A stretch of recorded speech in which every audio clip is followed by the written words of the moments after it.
রাজ্যের পুলিশ মন্ত্রী মুখ্যমন্ত্রী ফোঁস করতে বলেছে না ফাঁস করতে বলেছে, তার পিছনে ছোটার দরকার নেই। ওনার নার্ভ ফেল করে গেছেন, সেটা উনি নিজে প্রমাণ করে দিচ্ছেন। ফলে যার নার্ভ ফেল হয়ে গেছে তার পিছনে দৌড়ে কোনো লাভ নেই। আমাদের কাজ কি? আমাদের তিনখানা প্রশ্ন। এক, কারা রেপ করলো এবং খুন করলো? দুই, কাদের প্রশ্রয়ে এরা রেপ করতে পারলো, খুন করলো? আমাদের প্রশ্ন নম্বর তিন, কারা তথ্য প্রমাণ প্রথম থেকে লোপাট করার চেষ্টা করেছে? এবং আজকে রাজ্যের স্বাস্থ্যমন্ত্রী পুলিশ মন্ত্রী ঠাকুর ঘরে কে আমি তো কলা খাইনি বলে তৃণমূল প্রথমে পুলিশকে দিয়ে প্রতিবাদীদেরকে দমাতে চাইলো, তারপরে পুলিশের মুখে যখন আমরা ঝামা ঘষে দিয়েছি তখন এবারে তৃণমূলের গুন্ডাদেরকে নামিয়ে দিতে চেয়েছে।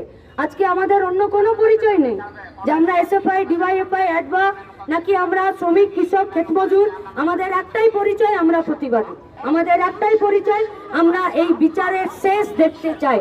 আমাদের একটাই পরিচয়, যেটা আরজি করে ঘটছে সেটা দুটো বুথ পিছু আমার গ্রামের উপস্বাস্থ্য কেন্দ্রে ঘটছে কি না। আমাদের একটাই প্রশ্ন, একটাই লক্ষ্য, একটাই দাবি, একদিকেই নজর। আমাদের আইসিডিএস সেন্টারগুলো থেকে পাড়াতে মহিলাদের জন্য ভাতের উপরে ডাল আর একটা ডিম সেদ্ধ যাচ্ছে কি না। আমাদের একটাই কাজ, বর্ধমানের হসপিটালটাতে ব্লাডের জন্য, বেডের জন্য একটা ইউএসজি, একটা কোনো এমআরআই এর জন্য 3 মাস 4 মাস অপেক্ষা করতে হচ্ছে না তো?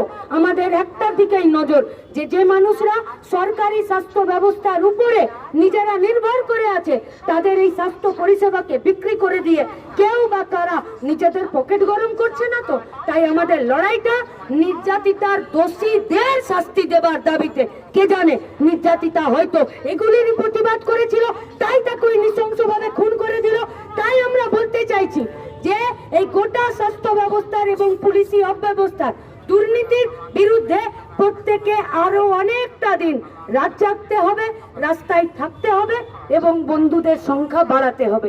তাই বন্ধুর সংখ্যা বাড়িয়ে রাস্তার দখল নিয়ে এই লড়াইয়ের শেষ দেখে পূর্ব বর্ধমানের লড়াকু প্রতিবাদীরা চলবেন এবং শেষ দেখে ছাড়বেন। এই আবেদন রেখে আপনাদের প্রত্যেকের এই লড়াইয়ের প্রতি আরো একবার সাহস, আরো একবার প্রত্যয় নিয়ে আপনাদের সবাইকে ধন্যবাদ, অভিনন্দন, লাল সেলাম জানিয়ে আগামী দিনে এই লড়াইকে আরো দীর্ঘদিন চালানোর সাথে সাথে গ্রামে এই লড়াইকে নিয়ে যেতে হবে। আজকে যেমন সারাদিন বর্ধমানে ছিলেন, সেরকম এবারে এক একটা গ্রাম ধরে সারাদিন বসে থাকতে হবে।